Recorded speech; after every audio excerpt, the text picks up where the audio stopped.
कर देने जो भी मंगा मैनू सरकार अता कर देने। हर इज्जतां दा सदा ओनां दे गल विच रहना, हर इज्जतां दा सदा ओनां दे गल विच रहना। ओना खुशबख्तां दा ना मर के भी जिंदा रहना, जेड़े आका दी सना कर देने जो भी मंगा मैनू सरकार अता कर देने। जो भी मंगा मैनू सरकार अता कर देने। अपने मंगते नाल प्यारा का बड़ा कर देने। बिस्मिल्लाहिर्रहमानिर्रहीम। अस्सलाम वालेकुम दोस्तों, बतौर नाज़रीन तुहाडे सामने अगली वीडियो का हाज़र हाँ। दोस्तों जिहड़ी तुसीं वीडियो देख रहे हो तुहाडे सामने जिहड़ी पेश कर लगे हाँ, हालांकि ये वीडियो जिहड़ी साडी वो पहले अपलोड हो चुकी है।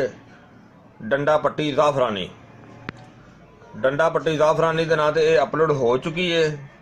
और इनू तुसीं मतलब कि अगर मुकम्मल वीडियो तुसीं देखनी होवे जिंदे विच असीं सारा बनाने का तरीकाकार दिखाया है, वो तुसीं डंडा पट्टी ज़ाफ़रानी वो वीडियो देख सकते हो। और यह जी तुहाडे सामने पेश कर लगे यह तुहानूं मुकम्मल जिहड़ा ना इहदा लगान का तरीका, इहदा इस्तेमाल का तरीका वो तुहाडी खिदमत दे विच पेश कर लगे हाँ। क्योंकि उहदे विच जिहड़ा लगान का तरीका थोड़ा जिहा वो डिस्कस हो गया सी, जिंदी वजह तो थोड़ी जी उहदे च ना थोड़ी जी कुताही हुई सी।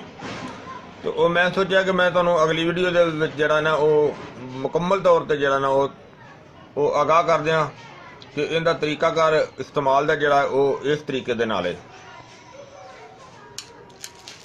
सब तो पहले मैं दिखाना कि तुहानूं जिहड़ी असीं पट्टी तैयार की है डंडा पट्टी ज़ाफ़रानी।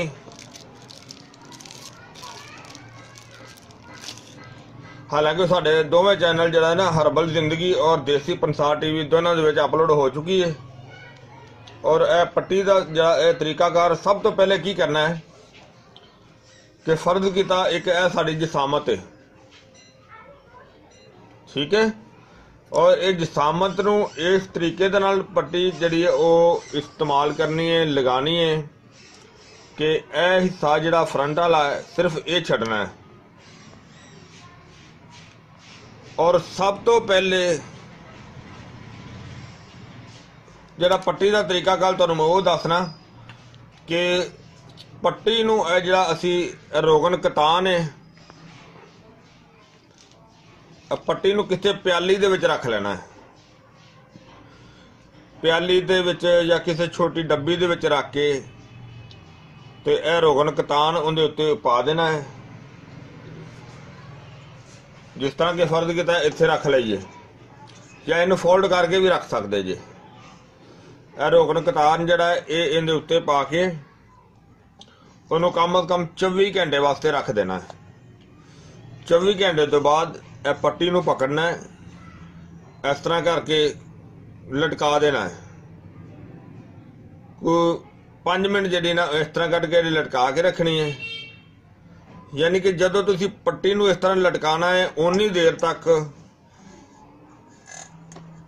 इस तरह करना है कि यह जिहड़ा नफस का हिस्सा है इस दे उत्ते मक्खन लगाना बहुत जरूरी है। यानी कि इहदी जड़ तिकर मक्खन लगाना बहुत जरूरी है। यानी कि सपारू के हिस्से तो लैके जड़ तक जिन्नी भी जिसामत होएगी उहदे ते मक्खन अच्छी तरह लगाना है। मक्खन लगाने तो बाद फिर यह जी पट्टी असीं भगो के रखी हुई होगी इनू हल्की निचोड़ के जदों ये पट्टी इस तरीके नाल रख देनी है। फर्ज किया जिहड़ा अगला हिस्सा है उन्होंने छड्ड के अगर ये पट्टी गुलाई दे विच मुकम्मल आ जाती है, समझ आ रही है, गुलाई दे विच मुकम्मल आ गई, ये इस तरह गुलाई दे विच मुकम्मल देनी है। उस तो बाद एक रील लैनी नलकी धागा बरीक और इस नूं अच्छे तरीके नाल यानी कि ज़्यादा दबा के नहीं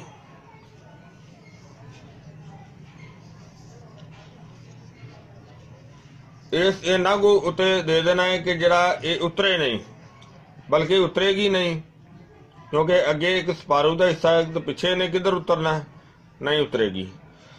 और इनू अच्छी तरीके नाल इस तरह लपेट देना है और कम जरा ना ये तुसीं 3 तो 4 घंटे उत्ते लगी रहन देनी है। 3 तो 4 घंटे तो बाद जदों इनू उतारना है, उतारन तो बाद दोबारा पट्टी नू मतलब है कि उसे तेल दे विच दोबारा जिहड़ा असीं रोगन कतान विच पा के रखिया होया है उसे रोगन कतान दे विच दोबारा जिहड़ा ना इनू भगो देना है।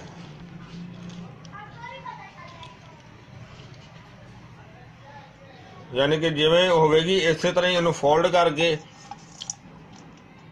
या सीधी अगर डब्बी एडी को मिल जाती है तुहानूं तो वह भी ठीक है। इनू दोबारा उस रोगन दे विच ही रख देना है, यानी कि ये 24 घंटे वास्ते फिर उहदे विच पई रहेगी। लेकिन जदों पट्टी उतारनी है दोबारा मक्खन दोबारा जिहड़ा ना वो फिर लगाना है अच्छे तरीके नाल। लेकिन मक्खन लगाना नहीं भुलना, मक्खन का इस्तेमाल बहुत ज़रूरी है। मक्खन का इस्तेमाल बहुत ज़रूरी है और फिर मक्खन जिहड़ा टिक्की वाला नहीं होना चाहिए, प्योर देसी मक्खन होना चाहिए क्योंकि टिक्की वाले मक्खन दे विच नमकियात हुंदे ने ते इसदे वास्ते नमकियात नहीं होने चाहिए।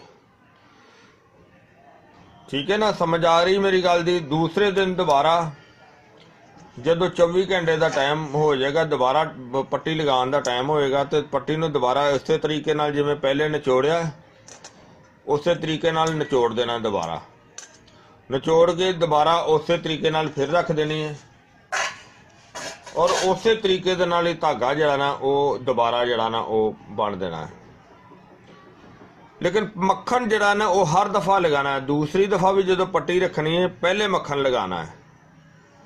मक्खन लगा के ज़्यादा तो ज़्यादा 1 मिनट उस तो बाद पट्टी लगा देनी है। पट्टी लगाने तो बाद जदों पट्टी 3 तो 4 घंटे लगाई रखनी है उस तो बाद जदों पट्टी उतारनी है तो दोबारा मक्खन का इस्तेमाल फिर करना है। मक्खन का इस्तेमाल नहीं भुलना, मक्खन हर दफ़ा इस्तेमाल करना है और देसी मक्खन इस्तेमाल करना है।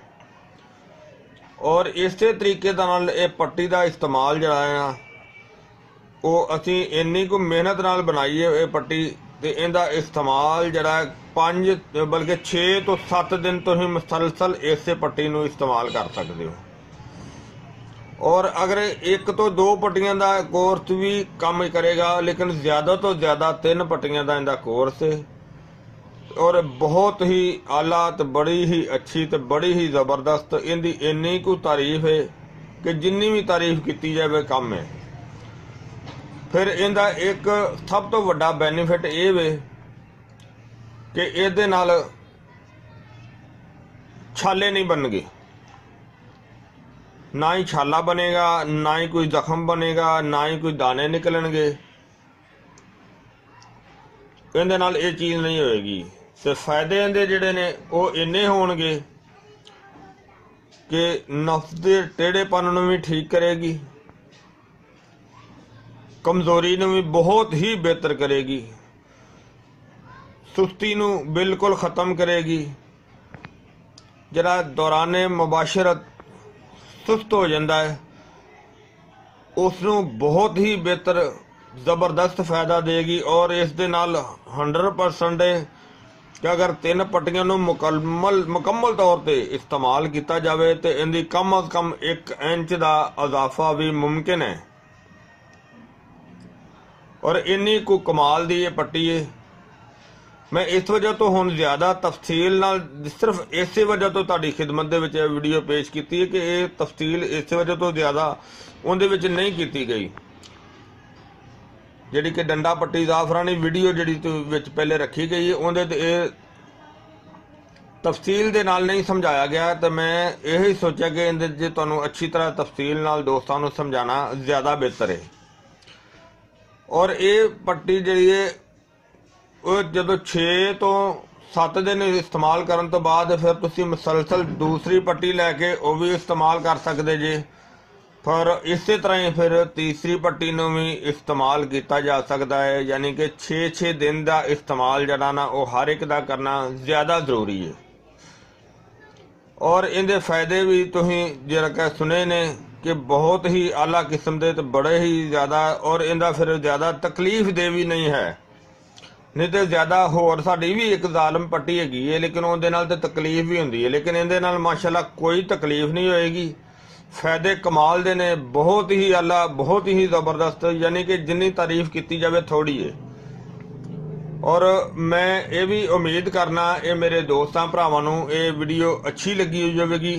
ਇਹ ਸਾਰੀ ਜਿਹੜੀ ਮੈਂ ਤੁਹਾਡੇ ਸਾਹਮਣੇ ਖਿਦਮਤ ਪੇਸ਼ ਕੀਤੀ ਹੈ, ਮੇਰਾ ਤਾਂ ਖਿਆਲ ਹੈ ਕਿ ਤੁਹਾਨੂੰ ਬਹੁਤ ਅੱਛੀ ਲੱਗੀ ਹੋ ਜਾਵੇਗੀ। ਇਹਨੂੰ ਤੁਸੀਂ ਜ਼ਿਆਦਾ ਤੋਂ ਜ਼ਿਆਦਾ ਸ਼ੇਅਰ ਕਰਨਾ ਹੈ ਤਾਂ ਕਿ ਮਜ਼ੀਦ ਜਿਹੜਾ ਕੋਈ ਦੋਸਤ ਪਰੇਸ਼ਾਨ ਹੈ ਉਹਦਾ ਭਲਾ ਹੋ ਸਕੇ, ਕਿਸੇ ਦਾ ਅਗਰ ਘਰ ਉਜੜਦਾ ਹੋਵੇ ਤਾਂ ਉਹ ਆਬਾਦ ਹੋ ਸਕੇ, ਤਾਂ ਕਿ ਜਿਹੜਾ ਨਾ ਕਿਸੇ ਨੂੰ ਪਰੇਸ਼ਾਨੀ ਦਾ ਮਸਲਾ ਨਾ ਰਹੇ।